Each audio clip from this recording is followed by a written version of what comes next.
എന്താ? റാണി അന്നൊരു ദിവസം എന്നോട് പറഞ്ഞില്ലേ 50,000 രൂപ കൊണ്ട് തന്ന ജോലിന്ന് മാറി തരാമെന്ന്. കാര്യമായിട്ട് പറഞ്ഞാണോ അത്? മനസ്സുണ്ടായിട്ടൊന്നുമല്ല.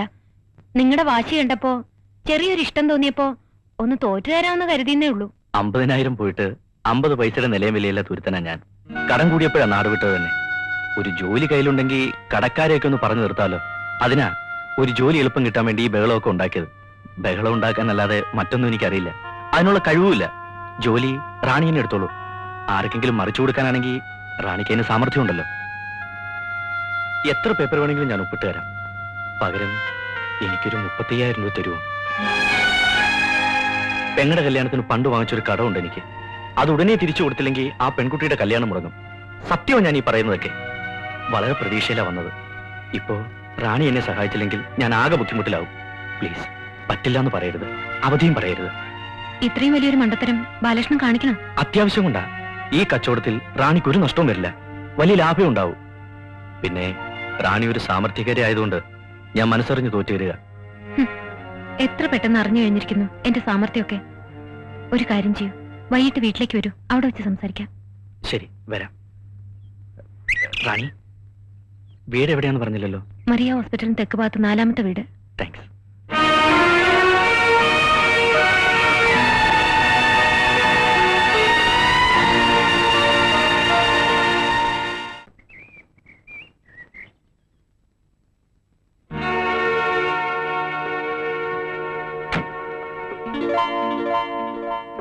ഇതാമേ നമ്മൾ വെക്കുന്ന വീട്.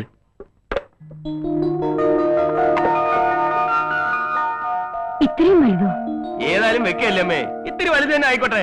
ജീവിതത്തിൽ ഒരിക്കലല്ലേ പറ്റൂ.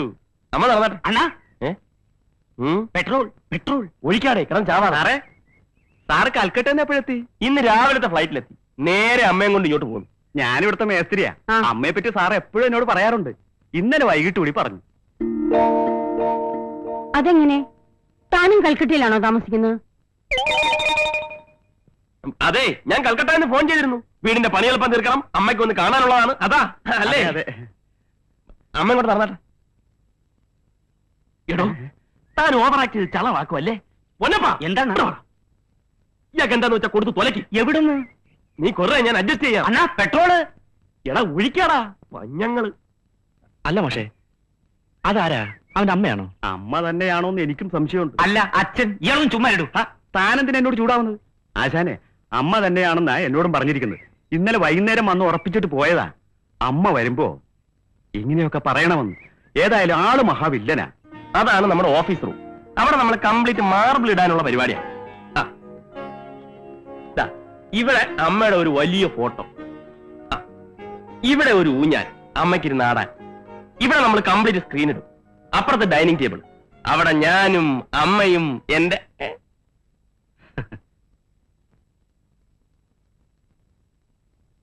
എടാ ഗോലകൃഷ്ണൻ, നീ കൽക്കട്ടയിൽ പോന്നു? നിനക്കെന്നെ മനസ്സിലായില്ലേ? ഞാനാ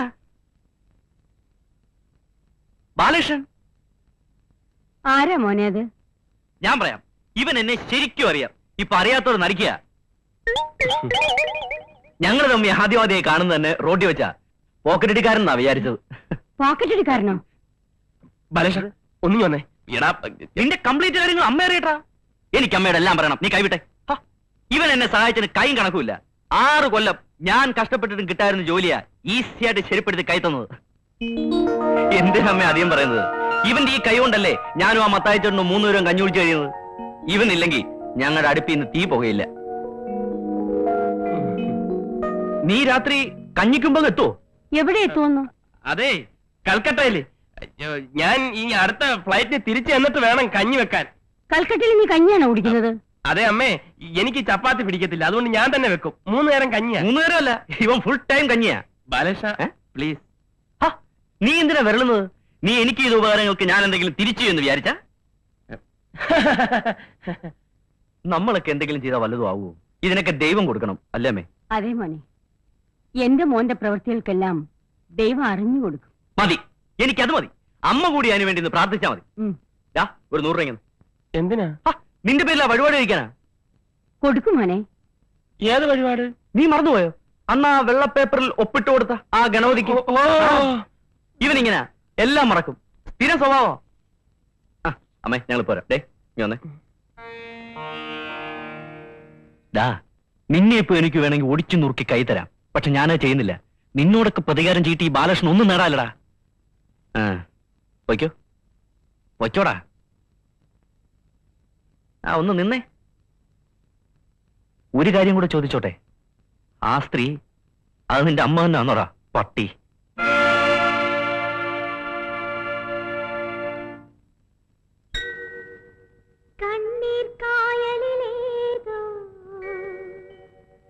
കടലാസിന്റെ തോണി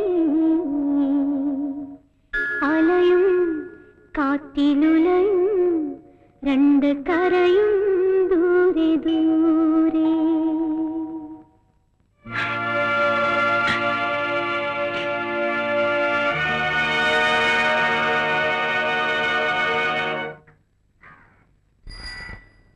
ഹലോ ഒന്ന് നിൽക്കണേ. ഇവിടെ ഈ ഹിന്ദുസ്ഥാൻ കെമിക്കൽസിൽ ഈയിടെ ജോലി കിട്ടിയ റാണി എന്ന് പറഞ്ഞൊരു കുട്ടിയല്ലേ? ആ തീപിടുത്തത്തിൽ മരിച്ച ശിവശങ്കരപ്പണിക്കരുടെ മോളല്ലേ? അതെ. എന്താ കാര്യം? അതിന്റെ വീട് എവിടെയാ? അകത്തേക്ക് കയറി ആദ്യത്തെ വീട്. താങ്ക്സ്.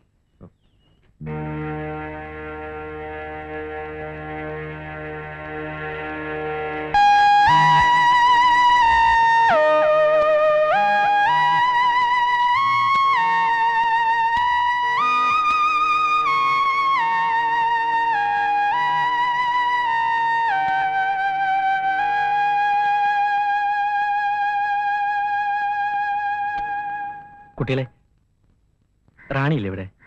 റാണിക്കുഞ്ഞമ്മനെ ആരോ കാണാൻ വന്നിരിക്കുന്നേ. അല്ല ബാലകൃഷ്ണോ? ഇത്ര നേരത്തെ എത്തുന്നു പ്രതീക്ഷിച്ചില്ല. ഞാൻ ഇപ്പൊ ഓഫീസിൽ നിന്ന് വേഷമൊക്കെ ഒന്ന് മാറിയതേ ഉള്ളൂ. വരൂ അകത്തേക്ക് വരൂ. വരൂന്നേ. ഇതാണോ റാണിയുടെ വീട്? തീരെ പ്രതീക്ഷിച്ചില്ല അല്ലേ? വരൂ. കൊന്നു കളയും ഞാൻ. ഈ പടി ചവിട്ടി കേറുവോ? എടാ ഈ പടി ചവിട്ടി കേറുവോ? അത് അമ്മേ. എടാ ഈ പടി ചവിട്ടി കേറുവോന്ന്? ഏരാണും കേട്ടവനെ.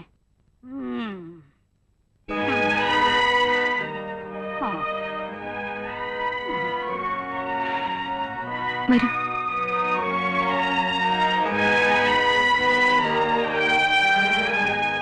അച്ഛന്റെ മരണശേഷ അമ്മ മാനസികമായിട്ട് തകർന്നത്. ആദ്യം 2 വർഷം നന്നായിട്ടൊക്കെ ചികിത്സിച്ചു. പിന്നെ എല്ലാരും അങ്ങ് ഉപേക്ഷിച്ച മട്ട. എല്ലാരും വെച്ചാ ഈ ഞാൻ പോലും. ബാലകൃഷ്ണൻ എന്താ ഇരിക്കാത്ത? ഇപ്പോഴും അമ്പരപ്പ് മാറിയിട്ടില്ലെന്ന് തോന്നുന്നു. ഇല്ല, ഞാൻ ഇങ്ങനൊന്നുമല്ല റാണിയെ കരുതിയിരുന്നത്. ഇന്നലെ വരെ ഞാൻ കണ്ട റാണിയാണോ അതോ ഇന്നീ കാണുന്ന റാണിയാണോ? ഏതാ യഥാർത്ഥ റാണിയെന്ന് എനിക്കിപ്പോഴും സംശയം. സംശയിക്കണ്ട. ഈ മുമ്പിൽ നിൽക്കുന്ന ആള് തന്നെയാ യഥാർത്ഥ റാണി. അവിടെ ഇരിക്കുന്ന ഭ്രാന്തിയായ അമ്മ, അകത്ത് തളർന്നുറങ്ങുന്ന ചേച്ചി, ഭർത്താവ് ഉപേക്ഷിച്ചതാ. അവരുടെ 4 പെൺകുട്ടികളാ ആ കളിച്ചോണ്ടിരുന്നവര്. ഇവരൊക്കെയാ ബാലകൃഷ്ണൻ പറഞ്ഞ സാമർത്ഥ്യക്കാരുടെ സ്വത്തുക്കൾ. ഇതൊന്നും സാരമില്ല. ഇനിയൊരു സ്വത്തുണ്ട്. അതാ എന്റെ ഏറ്റവും വലിയ ദുഃഖം. ഉണ്ണി, ഉണ്ണി. എന്താ ചേച്ചി? ഒന്ന് ഇവിടെ വരെ വരാമോ? ദാ വരുന്നു.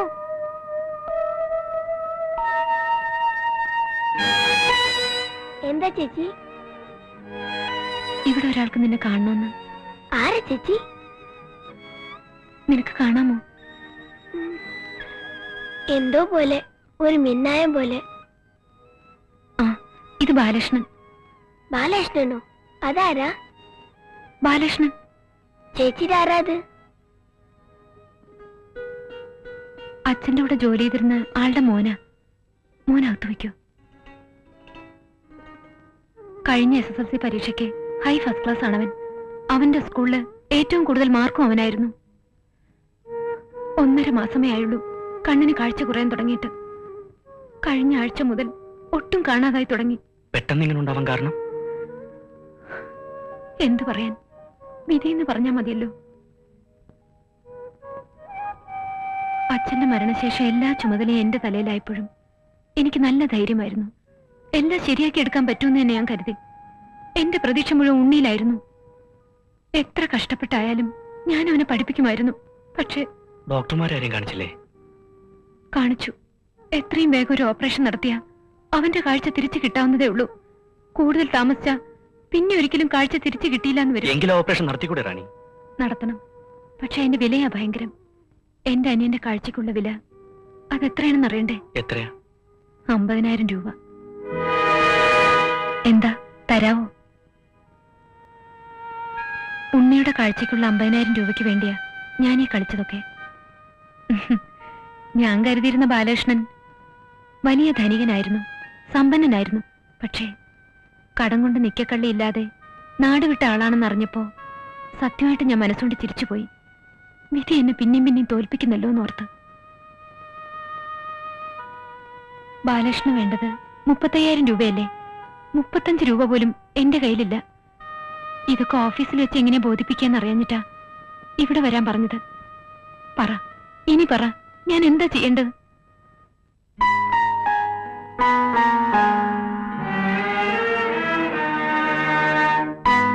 എനിക്ക് ചെയ്യാവുന്നത് ഇതേ ഉള്ളൂ. എന്റെ രാജിക്കത്തായത്. അവകാശപ്പെട്ട ജോലി ബാലകൃഷ്ണൻ തന്നെ ഇരിക്കട്ടെ. അവിടെ ഇരുന്ന് എങ്ങനെയെങ്കിലും ബാലകൃഷ്ണന്റെ കാര്യം സാധിച്ചെടുക്കാൻ നോക്ക്.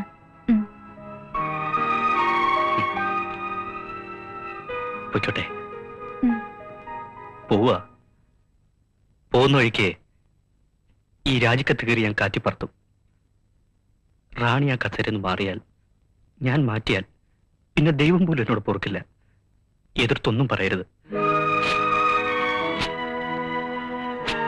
റാണിയുടെ ദുഃഖത്തിലും റാണിയുടെ സന്തോഷത്തിലും കൂടെ ചിരിക്കാൻ ഒരാൾ കൂടി ഉണ്ടെന്ന് വിചാരിച്ചു ഞാൻ. റാണിക്ക് വേണ്ടത് 50,000 രൂപ, എനിക്ക് വേണ്ടത് 35,000 രൂപ. ഇപ്പോ എന്റെ ആകെ ഉള്ളതാ 100 രൂപ. ഇതൂടെ കയറി കാറ്റത്ത് പറത്തി നോക്കട്ടെ.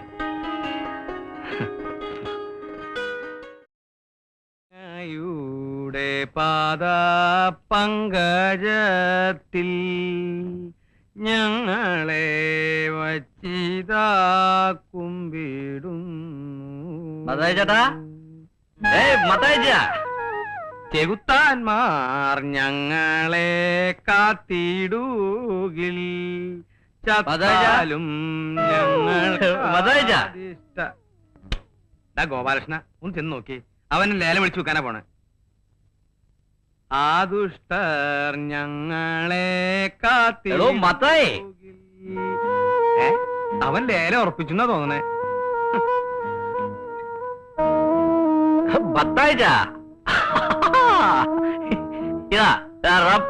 ഇതിന് സ്വല്പം ഞാൻ വെള്ളം ചേർക്കാതെ അങ്ങ് കഴിച്ചു. ബാക്കിയുള്ളത് നമുക്ക് ഇന്ന് രാത്രി ഒന്ന് മുഴുവൻ അങ്ങ് തീർക്കണം. ജീവിതത്തിൽ ഇത്രയേറെ സന്തോഷം ഉണ്ടായിട്ടുള്ള ദിവസം വേറെ ഇല്ല. പിന്നെ എങ്ങനെ കുടിയായിരിക്കും മത്തായി ചേട്ടാ? അതെന്താടാ നിനക്ക് ഇന്ന് ഇത്ര സന്തോഷം? ആ നബിസുന്റെ കല്യാണമില്ലേ, അത് നടക്കില്ല. പൈസ കിട്ടിയില്ലേ? ഇല്ല. ആ പെണ്ണെന്ത് പറഞ്ഞു? അവിടെ ഒന്നുമില്ല മത്തായിച്ച, ഒന്നുമില്ല. അവളെ അപേക്ഷിച്ച് നോക്കുമ്പോ നമ്മളൊക്കെ രാജാക്കന്മാരാ, രാജാക്കന്മാര്. ഓ, അപ്പൊ അവള് പിന്നെ നിന്നെ പറഞ്ഞു പറ്റിച്ചൂല്ലേ? പറ്റിച്ചൊന്നുമില്ല. അവൾ പറഞ്ഞൊക്കെ സത്യമാ. ഒന്നുമില്ല അവിടെ. പക്ഷെ ഒന്നുണ്ട്, നല്ലൊരു മനസ്സ്. ദേ, മനസ്സിന്റെ പുണ്യൊന്നും നീ എന്നോട് പറയണ്ട. എന്റെ കയ്യിലുണ്ട് ഇത്ര വലിയ മനസ്സ്. അവളുടെ കയ്യിൽ കാശുണ്ടാ നിന്ന് പ്രസംഗിക്കുന്നത്? ഇതൊക്കെ കേട്ടിട്ടേ എന്റെ വയറ് കത്തിയിട്ട് പാടില്ല. നീ ഒരു ലേശം ഒഴിച്ചേ. ഇത് കിടത്താനാ? ഒഴിച്ചോ ഒഴിച്ചോ, മതി മതി. ആ, വെള്ളം ചേർക്കണ്ടട്ടാ. എന്താണ്, എനിക്ക് വെള്ളം ഇഷ്ടല്ല. അത് കുടിക്കുന്നതിന് മുമ്പ് ഒരു കാര്യം കൂടി എനിക്ക് പറയാനുണ്ട്. എന്താ? ഈ കുപ്പിയെ വാങ്ങിയ കാശ് ആരുടെയാന്ന് പറയാവോ? ആരുടെയാ? ഈ ലോകത്തിലെ ഏറ്റവും വലിയൊരു നാറിയുടെ, പരനാറിയുടെ, ഇവന്റെ. കരുതിയിരുന്ന മത്തായിച്ച, ഏത് നിമിഷവും നമ്മളെ പറ്റിക്കും. പെറ്റ തള്ളയെ കണ്ണീച്ചോറയില്ലാതെ പറ്റിക്കുന്ന നാറിയായിവൻ. ഗോപാലകൃഷ്ണൻ, ഇതൊക്കെ നേരാണ്? പറഞ്ഞു വിടാ. ഞാൻ കണ്ടാക്കെ പറഞ്ഞുകൂടെ. എനിക്കിപ്പോഴും സംശയമാ, അത് നിന്റെ അമ്മ തന്നെയാണോ അതോ നീ ആരെങ്കിലും പറ്റിക്കാൻ വേണ്ടി വിളിച്ചോണ്ടോ? അല്ല അലവലാതി. പ്ലീസ് ഒന്നും പറയരുത്. അതെന്റെ അമ്മ തന്നെയാടാ. കഴിഞ്ഞ 1.5 കൊല്ലമായി ഞാൻ എന്റെ അമ്മയെ കണ്ണിച്ചോരല്ലാതെ പറ്റിക്കുക. പക്ഷെ ശരണാലയത്തിൽ കഴിയുന്ന അവരുടെ മനസ്സ് നിറയെ സന്തോഷമാണ്. മകൻ കൽക്കട്ടയിൽ വലിയ കമ്പനിയിൽ ജോലി ചെയ്യുന്നു, മാസാമാസം പണം അയക്കുന്നു, വിമാനത്തിൽ വരുന്നു. മകൻ അമ്മയ്ക്ക് വേണ്ടി വലിയ ബംഗ്ലാവ് പണിയുന്നു. നീ എന്തിനാണ് ഗോപാലകൃഷ്ണൻ നുണ പറഞ്ഞു പറ്റിക്കണേ? പിന്നെ ഞാൻ എന്ത് പറയണം മത്തായിച്ച? എനിക്ക് ജോലിയില്ലെന്ന് പറയണോ? ഞാൻ 3 നേരം പട്ടിണിയാണെന്ന് പറയണോ? ബാലകൃഷ്ണ, എന്റെ അമ്മ എന്നെ ഒത്തിരി കഷ്ട സഹിച്ചാ പഠിപ്പിച്ച്. പഠിപ്പ് കഴിഞ്ഞ് കോളേജിൽ നിന്ന് പുറത്തിറങ്ങുമ്പോ ആരെങ്കിലും ജോലിയും കൊണ്ടുവന്ന് എന്നെ പൊക്കിക്കൊണ്ടുപോകുന്നായിരുന്നു അമ്മയുടെ വിശ്വാസം. അതുണ്ടായില്ല. പിന്നെ ദിവസങ്ങളും ആഴ്ചകളും കടന്നപ്പോ അമ്മയുടെ വിഷമം കൂടി വന്നു. വല്ലാത്ത ടെൻഷൻ. അത് പിന്നെയും കൂടിയാൽ എനിക്ക് എന്റെ അമ്മ നഷ്ടപ്പെടുമെന്ന് മനസ്സിലായപ്പോ തീരെ നിവൃത്തിയില്ലാത്തോണ്ടാ ഞാൻ എന്റെ അമ്മയെ പറ്റിച്ചത്.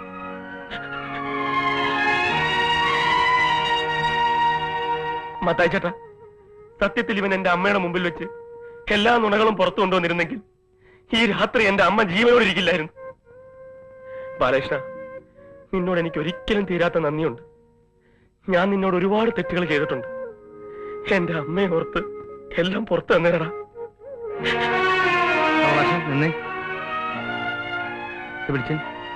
നിനക്കവരുടെ പിണക്കൊന്നുമില്ലല്ലോ? ഇല്ല. കൊടുത്ത് കോലശ, എന്തിനാ മത്തായി ചേട്ടാ? ഇത് വാങ്ങിച്ച്. എനിക്ക് വേണ്ട. ഇത് വാങ്ങിക്കാൻ. ഗോപാലകൃഷ്ണ, നിനക്ക് ഒരുപാട് ദുഃഖമുണ്ട്. ഇവനും ഉണ്ട് ഒരുപാട് ദുഃഖം. എനിക്കുണ്ട് ഒരു കൊച്ചു ദുഃഖം. ആ കട്ടപ്പുറത്തിരിക്കുന്ന ബസ്സില്ലേ, അതിറങ്ങട്ടെ, നിന്റെ ശരിയാവും, ഇവന്റെയും ശരിയാവും, ഒക്കെ ശരിയാവും. എന്റെ വിശ്വാസ. ഇന്ന് രാത്രി നമുക്കൊന്ന് ആഘോഷിക്കണ്ടേ? ഒഴിച്ചിട്ട് വാ. ചെല്ലേ. ആ, കുടിച്ചില്ലേ? കുടിക്കാൻ. കുടിക്കടാ.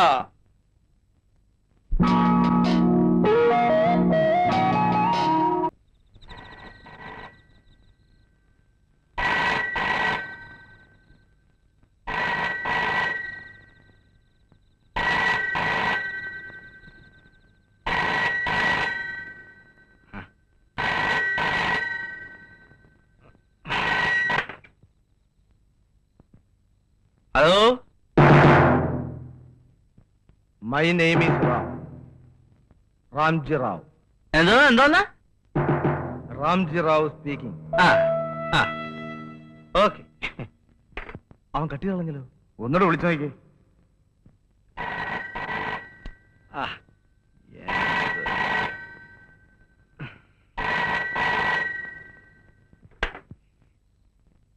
Hello, Ramji Rao speaking. അത് പറഞ്ഞതാണല്ലോ ആശാനെ. ചേടാ,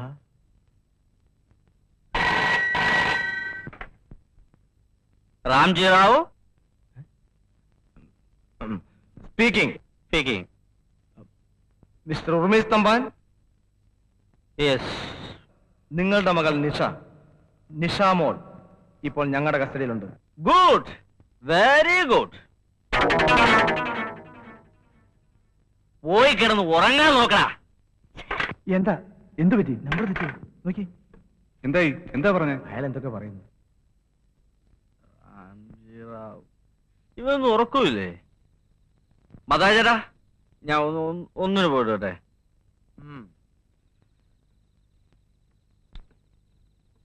നമ്പർ കിട്ടിയോ? അതെ, അത് തന്നെയാ. 34523. Hello, Ramji Rao speaking. അവിടെ എന്തോ ലീക്ക് ചെയ്യുന്ന ശബ്ദം. നോക്കി.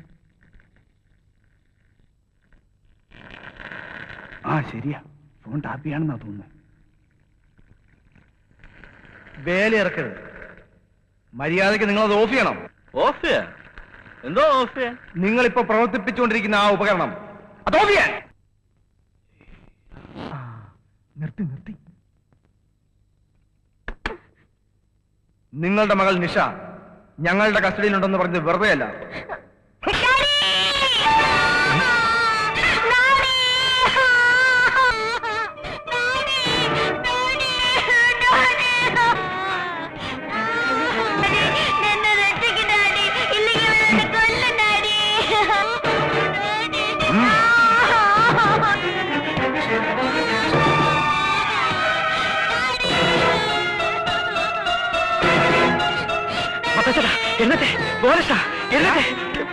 നോക്കി.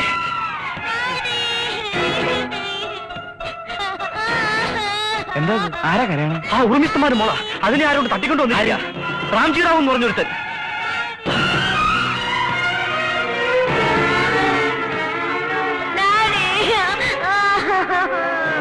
മിസ്റ്റർ ഉർമീസ് തമ്പാൻ, കുഞ്ഞിനെ തിരിച്ചു കിട്ടണമെന്നുണ്ടെങ്കിൽ ഞങ്ങൾക്ക് 1 ലക്ഷം രൂപ തരണം. നാളെ 10 മണിക്ക് ഞങ്ങൾ വീണ്ടും വിളിക്കും. പണം എപ്പോൾ എവിടെ കൊണ്ടുവരണമെന്ന് അപ്പോ പറയാം. അതിനു മുമ്പ് നിങ്ങൾ പോലീസിനെ അറിയിക്കുകയോ ഞങ്ങളെ ട്രേസ് ചെയ്യാൻ ശ്രമിക്കുകയോ ചെയ്താൽ നാളെ ഞങ്ങൾ വിളിക്കില്ല. പിന്നെ നിങ്ങളുടെ കുഞ്ഞിന്റെ ശവമായിരിക്കും കാണുക. ഹലോ ഹലോ, എന്താ പ്രശ്നം? എന്താ? രാംജി റാവു എന്ന് പറഞ്ഞ ഒരുത്തനാ ഉറുമിസ്തംഭാന്റെ മോളെ തട്ടിക്കൊണ്ടുപോയിട്ട് 1 ലക്ഷം രൂപ കൊടുത്തില്ലെങ്കിൽ ആ കൊച്ചിനെ കൊന്നുകളയുന്നു. ആ കൊച്ചിന്റെ കരുത്തിലപ്പോ കേട്ടത്. അയ്യോ, നമ്മളിപ്പോ എന്താ ചെയ്യാം മത്തായിച്ച? എന്ത് ചെയ്യാൻ? കിടന്ന് ഉറങ്ങാൻ നോക്കണ. കൊല്ലേ വളർത്ത് എന്റെ പണിയായിക്കോട്ടെ. ഇത് അങ്ങനല്ല മത്തായിച്ച. നമുക്ക് ഇത് ഉറുമിസ്തംഭാനെ വിളിച്ചെന്നറിയാം. ദോഷ, നീ ആ ഫോൺ നമ്പർ നോക്കിയെടുത്തേ. എന്തൊരു കഷ്ടമാണ്. നിനക്ക് വേറെ പണിയൊന്നുമില്ലേ? ഈ ഉറുമി സ്തംഭാന്റെ പേരിൽ ഒരുപാട് ഫോൺ ഇടയ്ക്കിടയ്ക്ക് വരുന്നുണ്ട്. ഇതൊക്കെ വിളിച്ചറിയിക്കാൻ നടന്നാലേ അതിന് മാത്രമേ പണി ഉണ്ടാവുള്ളൂ. മത്തായിച്ച, ഇത് അങ്ങനല്ല. ഇത് വിളിച്ചറിയിച്ചു നോക്കൂ. വിളി. ഉറുമി സ്തംഭാൻ 34523. നിക്ക് എങ്ങനെ 34523. പോത്തെ, അത് ഇവിടുത്തെ നമ്പർ അല്ലേ? 34523 ഉറുമി സ്തംഭാൻ. ഞാൻ നോക്ക്. എന്റെ മാതാവേ, ഒരു നമ്പറിൽ 2 ഫോണാ. നീ ആ ഉർവശി തീറ്റേഴ്സ് നമ്പർ നോക്കി. ഉർവശി തിയേറ്റേഴ്സ് 34532. ഉറുമി സ്തംഭാന്റെ താഴെ തന്നെയാ കിടക്കുന്നത്. ആഹാ, അപ്പൊ വെറുതെ അല്ല ഈ ഫോൺ ഇവിടെ കിടന്ന് ശല്യം. ഉർവശി കിടക്കുന്നിടത്ത് ഉറുമീസ് കയറി കിടക്കുക, ഉറുമീസ് കിടക്കുന്നിടത്ത് ഉർവശി കയറി കിടക്കുക. നീ ആ 2ാമത്തെ നമ്പർ ഒന്ന് വിളിച്ചു കാച്ചേൻ. കറക്റ്റ് ആയിരിക്കും. നീ എന്താ പറയാൻ പോന്നു? ഉറുമീസിന്റെ മോളെ തട്ടിക്കൊണ്ടുപോയി വരും. നമുക്കൊന്ന് കളിച്ചാലോ? എന്തുട്ട് കളി? അവരെ തമ്മിലറിയിക്കാതെ നമുക്ക് ഇടയ്ക്ക് നിന്ന് കളിച്ചാലോ? നീ എന്തു പറയുന്നത്? എന്ത് കളി? ഒരു കളി. മത്തായി ചേട്ടാ, ഈ ഫോൺ ഇപ്പൊ ഇവിടെ എന്താ കാരണം? ദൈവവിധി. നാളെ നേരം വെളുക്കുമ്പം നമ്മൾ 3 ലക്ഷപ്രഭുക്കളാകാനായിരിക്കും ഒരുപക്ഷെ ദൈവവിധി. ഗോപാലകൃഷ്ണ, നഷ്ടപ്പെടാൻ നമുക്കൊന്നുമില്ല. കിട്ടാനുള്ള ചിലപ്പോൾ ലക്ഷങ്ങളായിരിക്കും. ബാലകൃഷ്ണ, നിനക്ക് ഹംസക്കോയുടെ പൈസ തിരിച്ചു കൊടുക്കണ്ടേ? മത്തായി ചേട്ടാ, പൊളിഞ്ഞിടക്കുന്ന ഈ നാടക കമ്പനി നമുക്കൊന്ന് പൊക്കിക്കൊണ്ടുവരണ്ടേ? അതുപോലെ എനിക്കുണ്ട് ചില കാര്യങ്ങളും മോഹങ്ങളും ഒക്കെ. ഒത്താലൊത്ത്. ബാലകൃഷ്ണ, നീ ഈ ഫോണെന്ന് വിളി. എന്നിട്ട് ഞാൻ പറയുന്ന പോലെ അങ്ങോട്ട് പറ. ആ,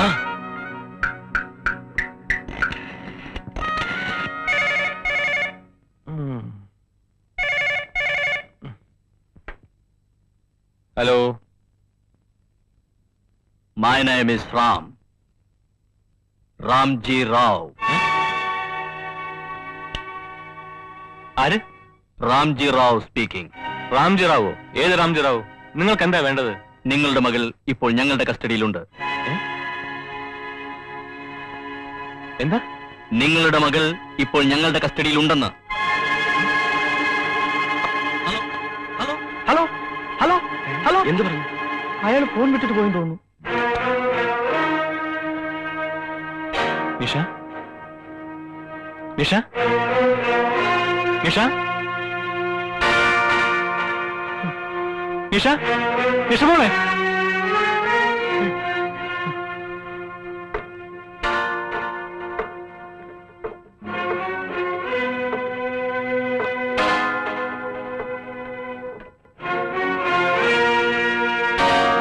എന്താ പറഞ്ഞ്? എന്റെ കുഞ്ഞ് സുരക്ഷിതമായി ഞങ്ങളുടെ കയ്യിലുണ്ടെന്ന്. Tell me from where you are speaking. Cool down. I will kill you. നിങ്ങൾ ഞങ്ങളെ കൊല്ലുന്നതിന് മുമ്പ് നിങ്ങളുടെ മകളെ. No.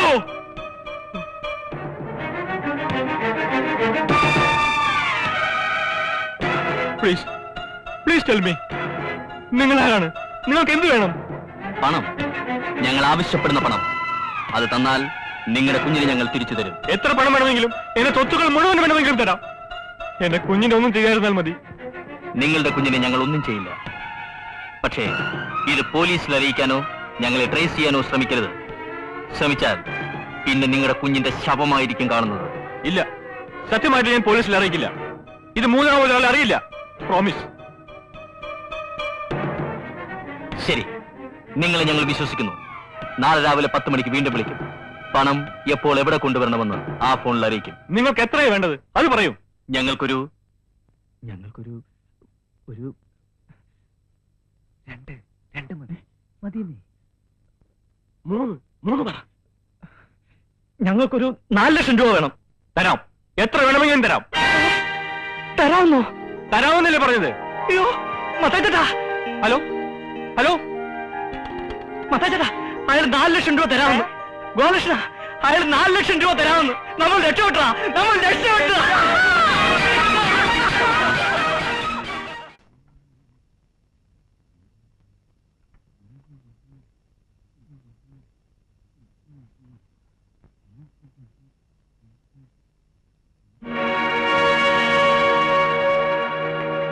വിഷമളെ വിഷമളെ വിഷമളെ മോളെ വിഷമളെ സാറേ നമ്മുടെ നിഷമളെ കാണാനില്ല. സാരമില്ല, അവൾ എവിടെ എവിടെയെങ്കിലും കാണും. ഇല്ല സാറേ, ഞാൻ വീട് മുഴുവൻ നോക്കി. നിന്നോട് ആര് പറഞ്ഞു അവളെ തിരഞ്ഞു നടക്കാൻ? നീ ആരാ? അവളുടെ തന്തയാണോ? നിന്റെ കാര്യം മാത്രം നോക്കിയാൽ മതി, മനസ്സിലായോ? ആ, പോയിക്കോ.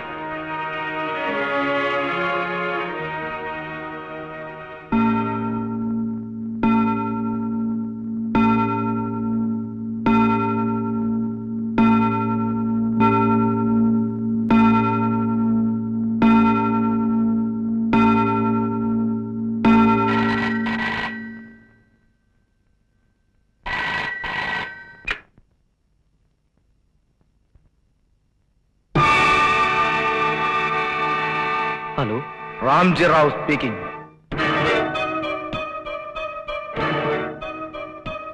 ഉർമിസ് തമ്പാൻ ഹിയർ. പണം റെഡിയല്ലേ? റാംജി റാവു, എന്റെ മോള്. പണം റെഡിയല്ലേ എന്ന്?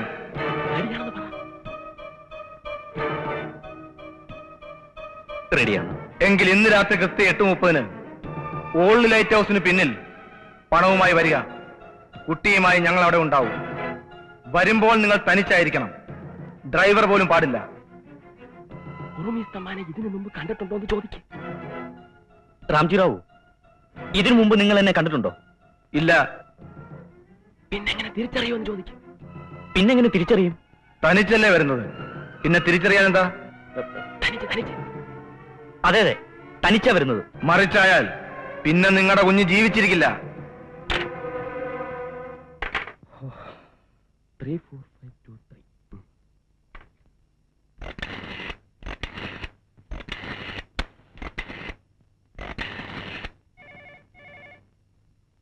ഉറുമിസ് തമ്പാൻ.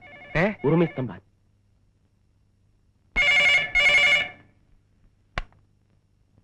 റാംജി റാവു സ്പീക്കിംഗ്.